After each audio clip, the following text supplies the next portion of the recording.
kontroversial, yaitu tentang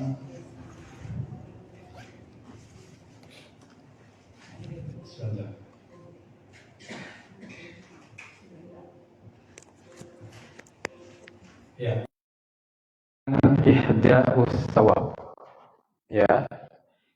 ihda'us sawab atau menghadiahkan pahala bagi orang yang sudah meninggal.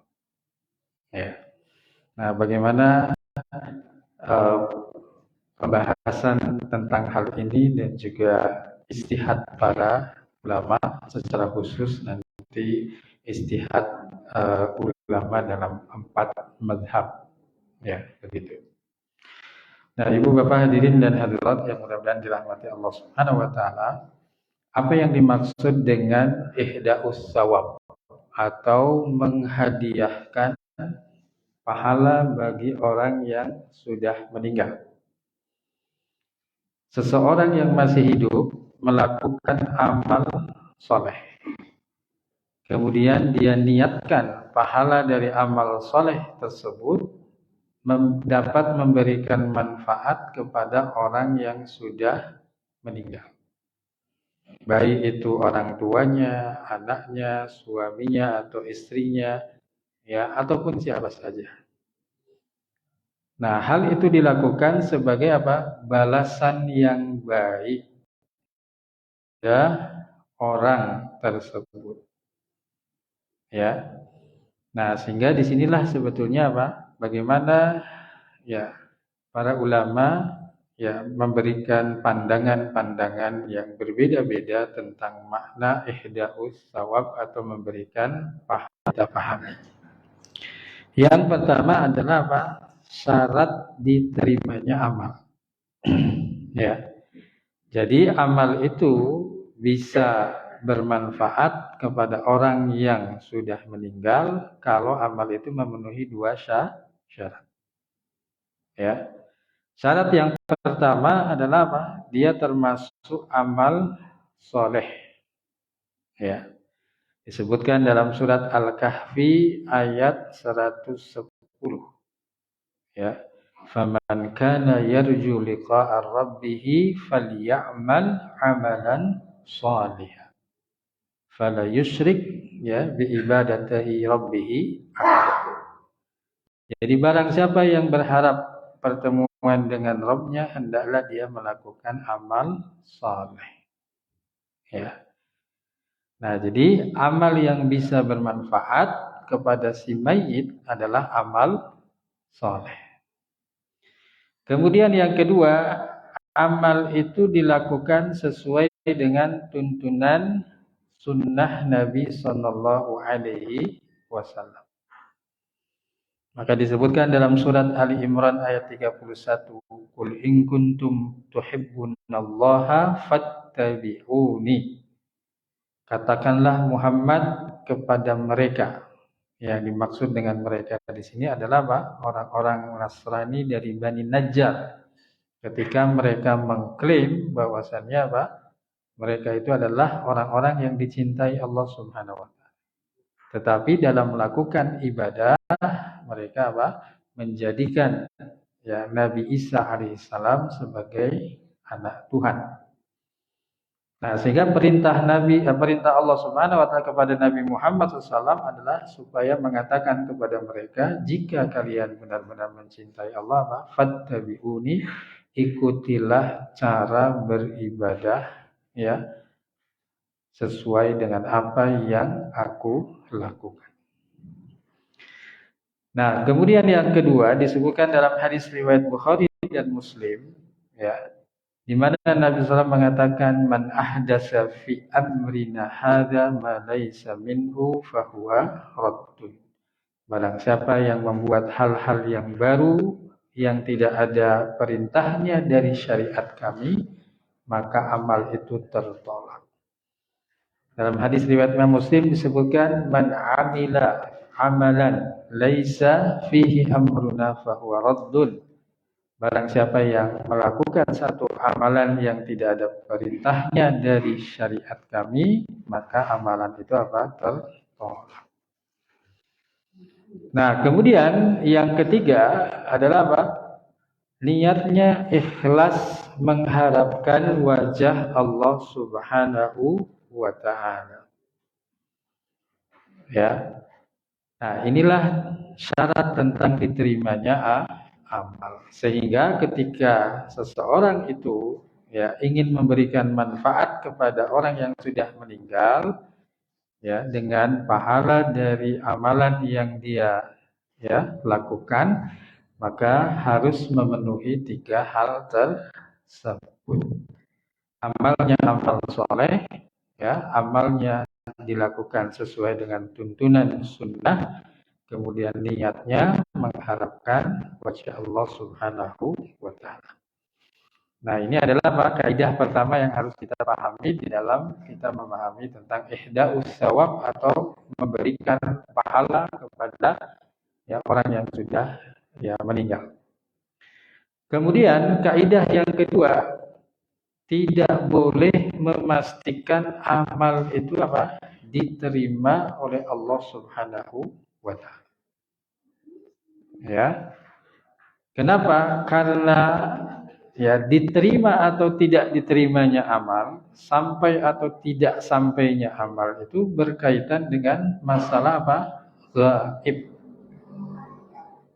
Ya, kita tidak bisa memastikan. Jangankan untuk orang yang sudah meninggal, untuk diri kita sendiri saja kita tidak bisa memastikan, bahkan tidak boleh memastikan. Amal saya pasti diterima. Ya. Tetapi kita hanya berharap. Ya, amal yang kita lakukan itu amal yang diterima oleh Allah Subhanahu wa taala. Nah, sehingga apa? Allah Subhanahu wa taala adalah yang paling tahu tentang amal seseorang. Tidak boleh kita menganggap ya amal kita pasti diterima, tidak boleh kita menganggap diri kita yang paling baik. Maka dalam surat An-Nisa ayat 49 disebutkan fala tuzakku anfusakum fahuwa a'lamu bimanittaqa. Janganlah kalian itu merasa apa? Diri kalian bersih. Ya. Paling baik, paling soleh, ya.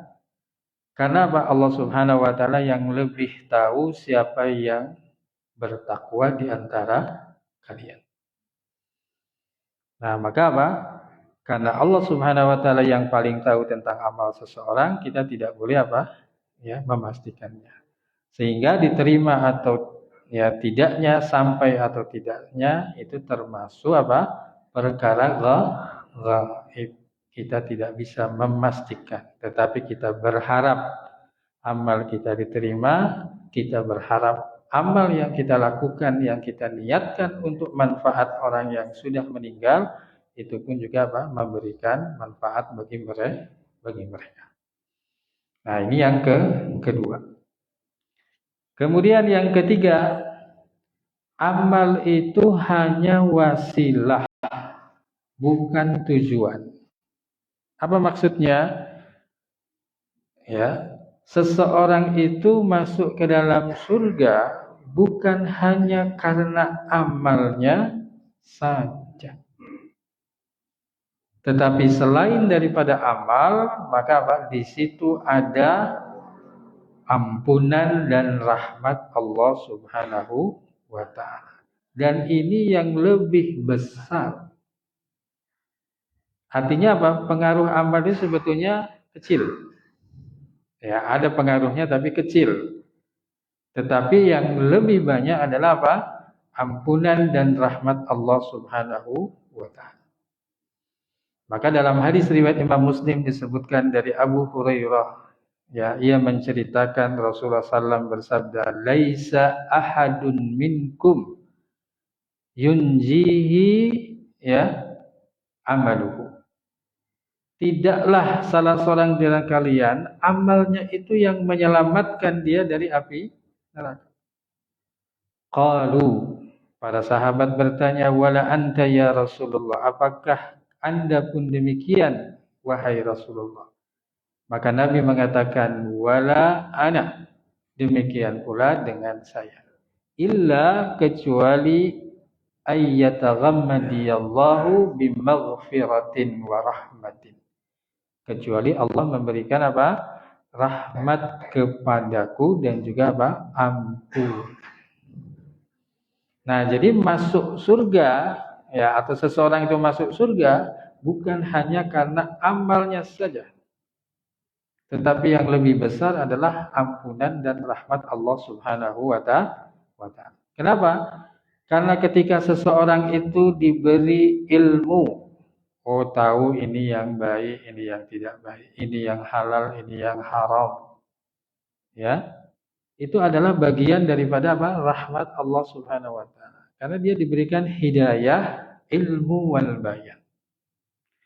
Ketika orang itu sudah tahu ini yang baik, ini yang benar, ini yang salah, ya, ini yang ya benar dan seterusnya, kemudian dia bisa mengamalkannya, maka itu adalah rahmat Allah Subhanahu wa Ta'ala. Karena apa? Dia mendapatkan hidayah, taufik, tergeraknya hati untuk melakukan apa? Amal tersebut. Kemudian ketika Allah Subhanahu wa Ta'ala memberikan balasan dari amal tersebut dengan balasan yang berlimpah-limpah, itu adalah apa? Rahmat Allah Subhanahu wa Ta'ala. Kenapa? Karena amal yang kita lakukan itu tentu apa? Tidak sempurna, penuh dengan kekurangan, kelalaian, tapi Allah Subhanahu wa Ta'ala memberikan balasan yang berlimpah. Sehingga orang masuk surga pun sejatinya bukan karena amalnya, tapi karena apa? Ampunan dan rahmat Allah Subhanahu wa Ta'ala. Nah, jadi amalan itu adalah wasilah saja, bukan apa? Bukan menjadi tujuan. Seperti itu. Nah, ini yang ketiga. Kemudian yang keempat, ya, bagaimana cara kita memahami firman Allah Subhanahu wa Ta'ala ya di dalam surat An-Najm ayat 39. Wa laisa lil insani illa ma sa'a. Tidaklah manusia itu memperoleh kecuali apa yang diusahakannya. Nah, kalau nanti ibu bapak lihat ya dalam konteks surat An-Najm 39, jadi nanti dalam ulumul Quran itu ada namanya apa? Bahasan tentang sibak. Itu didahului dengan apa? Bahwasanya seseorang itu tidak bisa menimpakan dosa kepada apa? Orang lain. Jadi konteksnya berkaitan dengan masalah apa? Dosa. Kok mati, Mas? Ya. Jadi konteksnya berkaitan dengan masalah apa? Dosa. Jadi tidak ada yang namanya apa? Dosa warisan. Seseorang tidak bisa misalkan memberikan dosa kepada orang lain. Itu konteks ayat tersebut.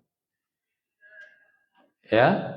Tetapi ini tidak menafikan bahwasanya apa? Ketika ada orang yang hidup, kemudian dia mengamalkan satu amalan ya, saleh, kemudian dia niatkan amalan tersebut ya agar bermanfaat bagi orang yang sudah meninggal.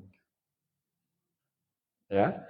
Maka apa? Seseorang itu tidak bisa menimpakan dosa kepada apa? Kepada orang lain.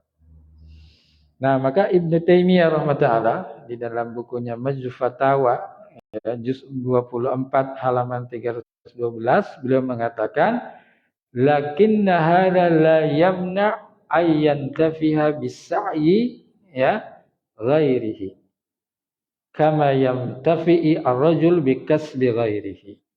Jadi ini tidak menghalangi ya bahwasannya apa? Seseorang itu bisa mendapatkan manfaat dari usaha yang dilakukan oleh orang lain. Ya.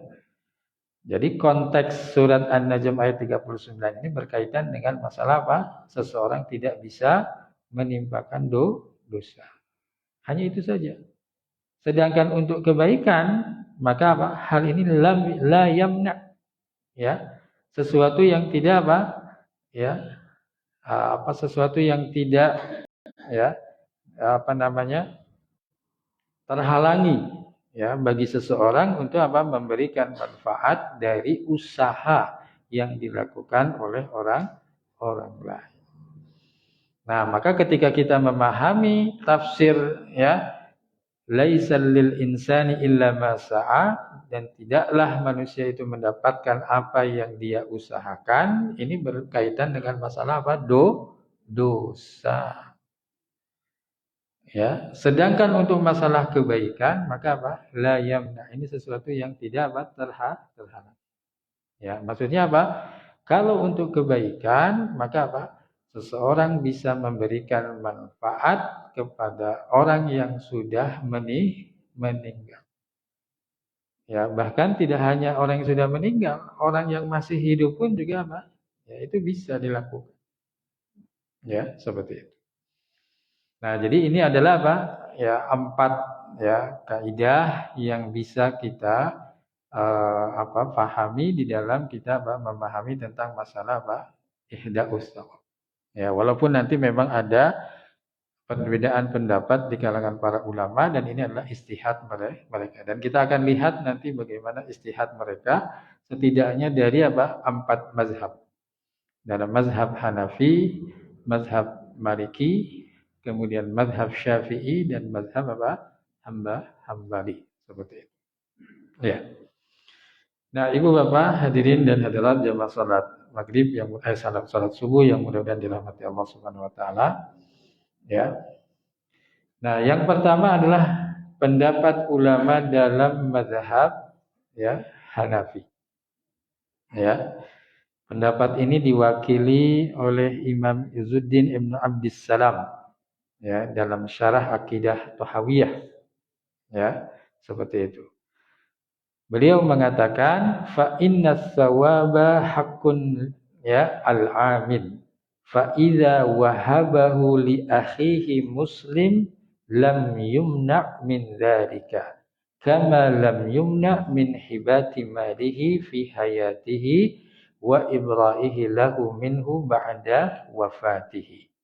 Wa qad nabbahu syari'u bi wusuli sababis shaum an wusuli sababil qira'ah wa nahwiha minal ibadatil badaniyah yuwaddahu anna shauma kaffan nafs. Ya. Nah, jadi setiap ya atau pahala itu adalah hak dari orang yang beramal. Ya, jadi kalau seseorang itu beramal dengan memenuhi tadi syarat diterimanya amal, itu hak dari orang yang beramal.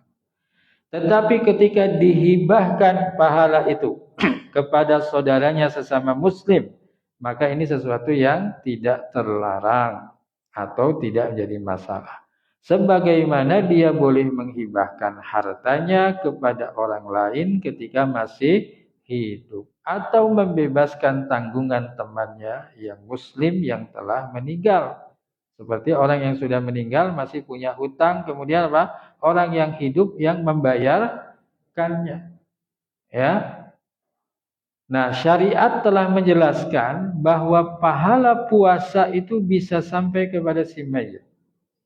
Ya. Demikian pula ya berkaitan dengan pahala bacaan Quran ataupun ibadah badaniyah yang lain. Ini hadisnya riwayat Imam Muslim. Nabi mengatakan, "Man mata wa alaihi siyam shoma anhu waliyuhu." Barang siapa yang meninggal masih punya hutang puasa. Ya, jadi kalau misalkan ada orang punya hutang puasa 10 hari.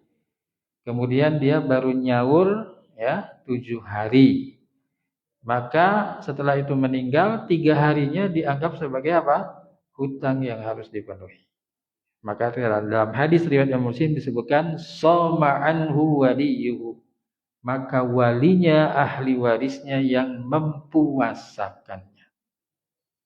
Padahal puasa ini adalah ibadah badaniyah yang dilakukan oleh fisik badan seseorang. Bisa misalkan anaknya puasa 3 hari, atau bisa anaknya puasa 1 hari dibagi 3 orang. Atau kalau tidak dipuasakan maka apa? Diberikanlah fidyah. Kenapa? Karena hutang kepada Allah Subhanahu wa taala itu adalah hutang yang lebih utama untuk dibayar atau ditunaikan. Hutang sesama manusia saja itu harus dibayar. Ya, seharusnya kalau misalkan ada kematian itu yang ditanya bukan hutang kepada manusia saja, tapi juga apa? Hutang kepada Allah. Kan biasanya kalau di kita adalah tentang hak-hak adami. Tetapi hak-hak Allahnya tidak tanya. Apakah dia masih punya hutang puasa berapa hari? Mungkin dia pernah nazar belum ditunaikan. Atau mungkin apa? Dia sudah mampu untuk haji tapi belum haji. Itu hutang yang harus dibayarkan. Sehingga nanti untuk amal-amal tersebut boleh diwakilkan. Ya, boleh diwakilkan. Ya, seperti itu. Tapi bagaimana kalau sholat diwakilkan atau tidak? Saya sedang sakit, ya, tolong wakilkan saya. Ya, kalau untuk sholat tidak diwakilkan. Selama orang itu masih dalam kondisi sadar, ingat waktu sholat, ingat bacaan sholat, maka dia wajib sholat. Walaupun tidak mampu berdiri, tidak mampu duduk, tetapi masih ingat wajib sholat. Ya, ini kadang-kadang ya menurut saya ini ada beberapa oknum lah istilahnya. Ya, Ustadz, ini orang tua saya sakit ya selama 1 tahun. Ketika sakit itu dia belum sempat sholat. Ya, oh itu harus diqadha ibu. Nah, gimana cara mengqadhanya? Saya saja yang mengqadha. Ya, tapi nanti satu sholat ya harganya 50.000. Itu namanya joki sholat ya. Nah, ada yang begitu? Ada ya, oknum ya, tapi ya oknum seperti itu. Jadi akhirnya apa? Udah ibu nggak usah repot-repot, biar saja saya yang sholat. Nanti apa? Ibu tinggal apa? Sedekah saja. Ya. Nah, jadi ini pendapat dalam ulama apa? Mazhab Hanafi. Intinya apa? Dalam mazhab Hanafi, semua amalan baik amal badaniyah ataupun maliyah, maka apa? Ya, jika diniatkan pahalanya untuk orang yang sudah meninggal, maka dia bermanfaat. Kemudian yang kedua, dalam pendapat mazhab Imam Maliki. Ya, mazhab Maliki disebutkan oleh Imam Al-Qarafi dalam Minah Al-Jalil Al-Mukhtasar Al-Alamah Al-Khalil. Ya. Juz yang ke-7 halaman 499. Beliau mengatakan setelah menjelaskan tentang amal itu terbagi 3. Ada amal badaniyah yang dilakukan oleh badan, ada amal maliyah yang dilakukan oleh harta, kewajibannya berkaitan dengan harta, ada amal yang tergabung dalamnya badaniyah dan maliyah. Seperti haji, umroh itu maliyah dan maliyah. Walaupun sebagian ulama mengatakan haji umroh itu bukan ibadah maliyah, itu ibadah badaniyah. Harta itu hanya sekedar apa? Wasilah saja. Tapi ibadahnya mulai dari tawaf sampai nanti apa? Tahallul. Itu dilakukan secara apa? Badaniyah semuanya. Termasuk kurban. Harta itu hanya wasilah saja. Ibadahnya adalah prosesi apa? Penyembelihannya sampai selesai. Nah, maka disebutkan dalam pendapat Imam Al-Qarafi, yang bagi lil insan alla yatrukahu fala 'alal haqqu huwal wusul fa innahu amghibun. Jadi selayaknya orang itu tidak meninggalkan hal seperti ini. Karena bisa jadi benar pahala itu bisa bermanfaat dan sampai kepada orang yang meninggal. Kenapa? Karena ini masalah yang gaib. Tidak bisa dipastikan tidak sampai, tidak bisa dipastikan juga apa? Sampai. Maka lebih baik apa? Tidak meninggalkannya. Seperti itu. Ya. Kemudian dalam pendapat mazhab Syafi'i, disebutkan oleh Imam Nawawi dalam Syarah Sahih Muslim. Nah, Imam Nawawi termasuk imam yang mu'tamad dalam mazhab Syafi'i, ya, dibandingkan dengan Imam Ghazali dan lain sebagainya. Ya, jadi yang sering dikutip, ya, yang dijadikan pendapat dalam mazhab Syafi'i adalah Imam Nawawi. Beliau mengatakan amma qiraatul Qur'ani fal masyhuru min madhhabi Syafi'i innahu la yasilu sawabuha ilal mayyit. Qala ba'du ashabihi yasilu sawabuha ilal mayyit. Untuk bacaan Quran yang diniatkan, ya, pahalanya untuk orang yang sudah meninggal, pendapat yang masyhur dalam mazhab Syafi'i bahwasannya apa? Hal itu tidak sampai pahalanya kepada si mayit. Sementara sebagian ulama Syafi'iyah mengatakan pahalanya apa? Sampai kepada apa? Si mayit. Ya, seperti itu. Nah, ini pendapat mazhab Syafi'i. Kemudian juga dalam mazhab Syafi'i, ya, kita kutip dari Ibnu Katsir rahimahullah. Ya, Ibnu Katsir ini adalah muridnya Ibnu Taimiyah. Ibnu Taimiyah mazhabnya Hambali, Ibnu Katsir mazhabnya Syafi'i. Ya. Nah, ketika menjelaskan, ya, firman Allah Subhanahu wa taala, "Laisa lil insani illa ma sa'a", ya, maka Ibnu Katsir mengatakan, "Wa min hadhil ayatil karimah istanbata asy-Syafi'i rahimahullah wa man ittaba'ahu annal qira'ata la yasiru ihda'a thawabiha ilal mauta li'annahu laysa min 'amalihim wala kasbihim." Dari ayat ini Imam Syafi'i rahimahullah dan orang yang mengikuti beliau, murid-muridnya menyimpulkan menghadiahkan pahala bacaan Quran itu tidak sampai kepada apa? Si mayit, karena itu bukan bagian dari amal si mayit ataupun juga hasil kerja dari apa? Si mayit. Ya. Nah, yang terakhir adalah apa? Dalam mazhab Hambali. Disebutkan oleh Imam Al-Buhuti dalam Kashful Qina an Matn al-Iqna, ya. Beliau mengatakan wa qala al-aktsar, ya, pendapat mayoritas ulama Hambali mengatakan la yasilu ilal mayyit, ya, sawabuha al-qiraah wa anna dzalika li fa'ilihi. Pahala bacaan Quran tidak sampai kepada si mayit karena itu milik orang yang beramal. Nah, kesimpulannya apa? Para ulama sepakat, ya, setiap amal yang itu berkaitan dengan harta, maka apa? Amal itu, ya, bisa diniatkan pahalanya agar bermanfaat untuk orang yang sudah meninggal. Apa saja amalan-amalan berkaitan dengan harta? Seperti sedekah, ya. Bahkan nas yang sangat qat'i, pasti, ya, disebutkan oleh Ibnu Hajar Asqalani dalam bukunya Bulughul Maram min Adillatil Ahkam.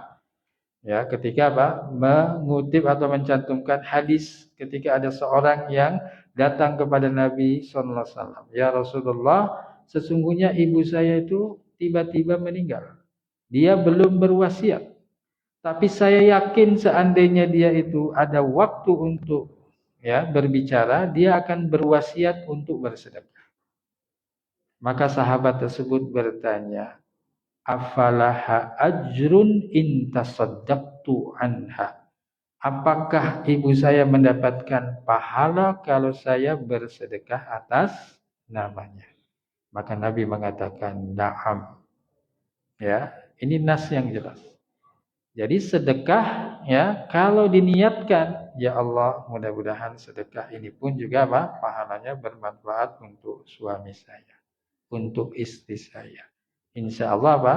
Ya, itu akan sampai kepada si mayit. Dengan catatan tadi, amal itu dilakukan sesuai dengan apa? Syarat diterimanya amal tersebut. Ya. Nah, sehingga nanti ketika Bapak Ibu, ya, sedekah, maka selipkan niat itu. Ya. Ya Allah, ya, mudah-mudahan sedekah ini apa? Pahalanya bisa bermanfaat untuk orang tua saya. Ya Allah, mudah-mudahan sedekah ini pahalanya bisa bermanfaat untuk, ya, istri saya, suami saya. Seperti itu. Jadi cukup dengan apa? Diniatkan. Ya, setiap sedekah diniatkan pahalanya untuk apa? Orang yang sudah meninggal. Dan itu sebagai bukti apa? Kasih sayang orang yang hidup kepada orang yang sudah meninggal. Apalagi nanti apa? Ya, yang mereka itu punya hubungan yang sangat kuat.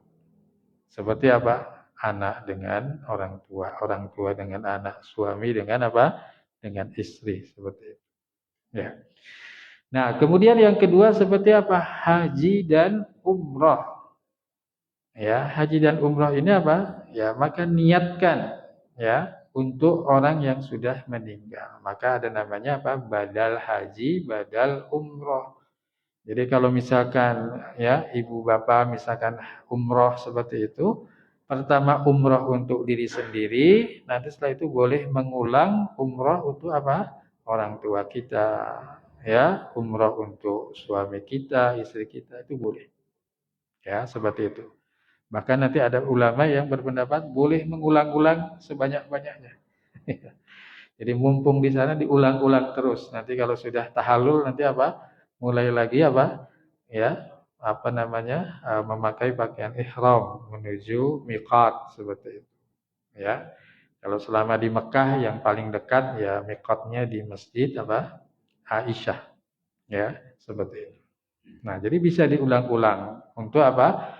Untuk badal ya, memberikan manfaat bagi si mayit.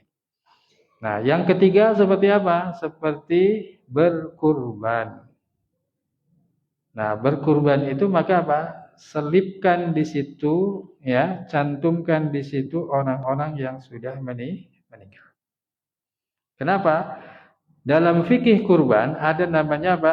Ishtiraku fil milki. Perserikatan dalam kepemilikan hewan kurban. Kalau untuk kambing hanya boleh satu orang. Untuk sapi, unta, kerbau itu boleh berapa? 7 orang maksimal. Ya, maksimal 7. Boleh juga nanti apa? Kurang dari 7. 6, 5, 4 boleh. Ya, maksimal itu tuh 7. Jadi tidak harus digenepi apa? 7. Jadi kalau misalkan, oh ini kurang 1, ya sudah nggak apa-apa. Ya, dengan catatan nanti apa? Ya, mungkin patungannya jadi lebih besar seperti itu. Tidak mengapa. Tapi pahalanya insya Allah jadi lebih besar. Ya. Nah, maka ketika kita berkurban, misalkan ini kurban atas nama saya dan juga apa? Fulan yang sudah meninggal. Ya, masalah teknis apakah nanti pas sembelihan harus disebut ya atau tidak, ya monggo seperti itu. Tetapi ketika kita sudah meniatkan, insya Allah apa itu dicatat seperti itu. Nah, ini contohnya. Kemudian para ulama berbeda pendapat tentang apa ibadah badaniyah seperti membaca Quran, ya, kemudian sholat, ya, apakah pahalanya itu bisa bermanfaat untuk si mayit atau tidak? Ya, kan yang sering jadi pertanyaan adalah apa? Hadis Nabi SAW, "Idza mata ibnu Adama in qata'a amaruhu illa min salasin. Shadaqatun jariyah, ilmun yuntafa'u bih, wal waladun shalihun yad'ulah." Kalau manusia itu meninggal, terputuslah amalnya. Nah, ini digarisbawahi. Terputuslah apa? Amalnya. Amal siapa? Amal yang dilakukannya. Terputus kalau sudah meninggal. Kecuali 3 hal tadi. Sedekah jariah, ilmu yang diajarkan, dan anak soleh yang mendoakan. Tetapi itu tidak menafikan kalau apa? Ada orang lain yang berbuat baik, kemudian apa? Ya, dia memberikan manfaat kepada orang tersebut. Ya, terputus itu dari amalnya, bukan dari amal orang lain. Seperti itu. Nah, sehingga nanti apa? Sebagian ulama mengatakan semua amal baik badaniyah ataupun maliyah, maka apa? Itu bisa bermanfaat untuk si mayit. Nah, pertanyaannya, kan dalam hadisnya hanya disebutkan beberapa saja. Ya, seperti itu. Apakah pembatasan ini ya termasuk di dalam pelarangan hal yang lain? Atau misalkan, oh ini bukan menjadi kebiasaan para ulama salaf misalkan. Apakah hadis tadi yang kita sampaikan berkaitan dengan sahabat yang bersedekah atas nama orang tuanya itu bukan menjadi kebiasaan seperti itu. Nah, tentu banyak para ulama yang menjawab, ya. Artinya penyebutan amal-amal tertentu itu bukan berarti melarang amal-amal yang lain. Ya, seperti itu. Walaupun nanti ada juga pendapat ulama yang memang ya mengatakan seperti dari Imam Syafi'i, tidak akan sampai, sudah. Ya. Nah, sehingga kesimpulannya bagaimana? Ya, kita saling menghormati ya pendapat-pendapat yang ada, karena itu juga ya pendapat para ulama terdahulu. Ya, dengan catatan tadi ya 4 kaidah tadi yang harus kita paham. Kalau misalkan saya mau ingin bersedekah atas nama si mayit, maka tadi syarat diterima amal itu amalnya soleh, kemudian caranya sesuai dengan sunnah, kemudian niatnya ikhlas. Seperti itu. Jadi kalau misalkan kita buat cara-cara sendiri, ya, kita buat acara-acara sendiri dan lain sebagainya, maka itu tidak sesuai dengan tuntunan sunnah. Walaupun niatnya ikhlas untuk memberikan ya pahala dengan sedekah dan lain sebagainya, dengan mendoakan dan lain sebagainya. Ya.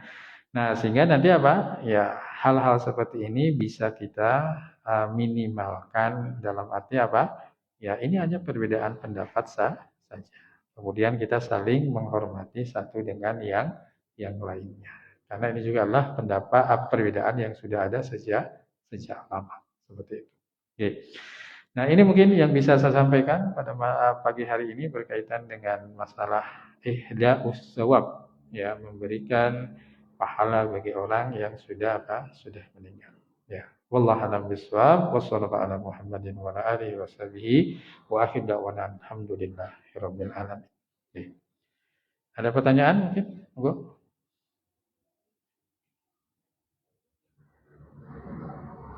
Ada? Oke, monggo, Pak. Gimana, Pak? Iya. Nyadran itu apa, Pak? Saya belum tahu nyadran itu apa.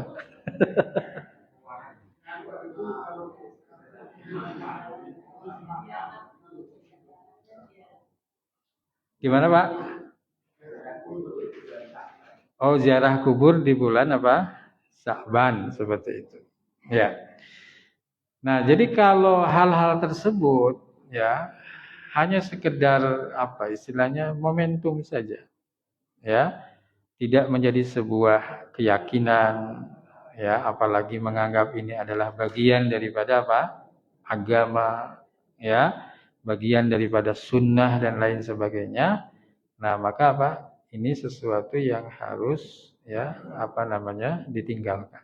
Kalau itu dianggap sebagai bagian dari ajaran agama, sesuatu yang wajib, harus dan seterusnya. Apalagi punya keutamaan tersendiri, misalkan begitu. Ya. Ini hanya momentum saja. Ya, sama dengan mudik. Ya, mudik itu kan kita cari momentumnya pas ya lebaran, seperti itu. Jadi kalau kita menetapkan mudik lebaran dengan anggapan ini lebih utama, punya keutamaan dan seterusnya, itu jadi satu hal yang istilahnya kalau bahasa ininya menjadi bid'ah. Ya, menjadi bid'ah, tidak ada tuntunannya, seperti itu. Ya. Nah, jadi ya kalau misalkan hal-hal seperti ini dikhawatirkan itu dianggap sebagai sebuah bagian ajaran agama, maka ya kadang-kadang perlu untuk ditinggalkan, seperti itu. Tidak menjadi satu hal yang harus, wajib dan seterusnya. Supaya orang menganggap ini bukan bagian daripada ajaran Islam, seperti itu. Ini hanya sekedar momentum saja, ya, memanfaatkan momentum, ya. Walaupun nanti ada yang pendapatnya lebih keras. Ini bid'ah, masyarakat jadi shock, nanti kaget, ya. Jadi itu semua hanya kebiasaan saja, yang itu bukan bagian daripada ajaran, tidak diyakini sebagai sebuah keutamaan tersendiri, Nah, yang menjadi masalah tadi, kalau ini diyakini bagian ajaran, punya keutamaan sendiri, dan harus dilakukan, dan seterusnya, nah itu bisa menjadi bagian daripada apa? Bid'ah. Karena ziarah kubur itu bisa kapan saja. Ya, karena apa namanya? Fungsi ziarah kubur ini yang pertama mendoakan si mayit. Ya, kalau mendoakan mungkin ya kita ziarah kepada orang yang kita kenal, ya, orang tua kita, kerabat kita dan seterusnya. Yang kedua adalah mengingatkan kita untuk apa? Kehidupan akhirat. Ya, misalkan lagi naik motor lewat kuburan, saya mau ziarah. Nah, bisa mengingatkan apa? Kematian, bisa mengingatkan akhirat itu boleh seperti itu. Ya, sama ketika Nabi Muhammad SAW itu baru pulang dari umroh. Kemudian dia melewati sebuah tempat namanya Abwa. Abwa itu adalah apa? Tempat dikuburkan ibunda Nabi SAW, Aminah. Kemudian Nabi SAW itu meminta izin untuk berziarah. Maka tidak diizinkan oleh Allah Subhanahu wa taala. Ya, kenapa? Karena di situ ketika berziarah Nabi ingin mendoakan. Tapi diizinkan berziarah untuk apa? Mengingatkan kematian. Sehingga akhirnya apa? Nabi berziarah dengan para sahabatnya, Nabi menangis dan para sahabat juga apa? Menangis. Jadi boleh kalau misalkan kita mau kuburan siapa saja, kita apa? Ziarah untuk mengingat kematian. Tidak harus kuburan ya orang yang kenal dengan kita saja. Ya, karena intinya adalah mengingatkan apa? Kematian seperti itu. Nah, jadi begitu Pak nanti Pak kaitan dengan masalah apa? Ya, tradisi-tradisi yang ada seperti itu. Ya, begitu. Wallahu a'lam bishawab. Oke. Terakhir mungkin ada? Oke, satu Ibu monggo. Waalaikumsalam warahmatullahi.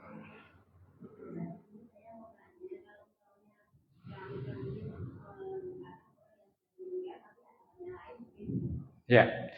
Kalau ya apa orang yang sudah meninggal itu dia seorang non muslim, ya maka itu sudah jelas ayatnya, dalilnya.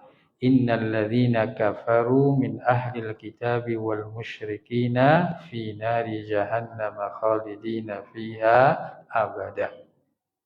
Ya. Jadi orang-orang kafir dari kalangan musyrik ataupun ahlul kitab, maka apa? Kalau sudah dia meninggal dalam keadaan seperti itu, maka apa? Mereka masuk dalam neraka khalidina fiha. Sehingga apa? Tidak ada lagi manfaat bagi mereka doa orang yang hidup.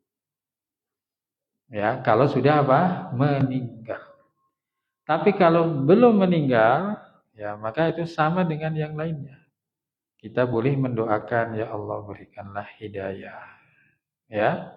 Kenapa? Karena khusus untuk orang yang meninggal itu doanya apa? Allahumma gfir lahu warhamhu wa'afihi wa'fu anhu. Nah, ini yang harus ada dalam apa? Doa kepada orang yang meninggal. Ya, diberikan rahmat maksudnya apa? Dimasukkan dalam surga, diberikan apa? Ampunan dan dimaafkan kesalahan-kesalahan. Tetapi untuk orang yang mereka itu mati dalam keadaan ya bukan Islam, maka apa? Ya sudah terputus. Ya, tidak bermanfaat. Ya, tidak ada lagi yang bisa kita apa? Perbuat. Ya, hatta itu hanya sekedar doa. Ya, seperti itu. Nah, begitu Bu ya. Ya, begitu. Wallahu a'lam bishawab. Oke. Bapak Ibu hadirin dan hadirat yang mudah-mudahan dirahmati Allah Subhanahu wa taala, mungkin ini yang bisa kita sampaikan pada pagi hari ini. Mudah-mudahan bermanfaat. Mohon maaf kalau ada kehilafan dan kesalahan. Kita tutup subhanakallahumma wa bihamdika asyhadu an la ilaha illa anta astaghfiruka wa atubu ilaik. Wassalamualaikum warahmatullahi wabarakatuh.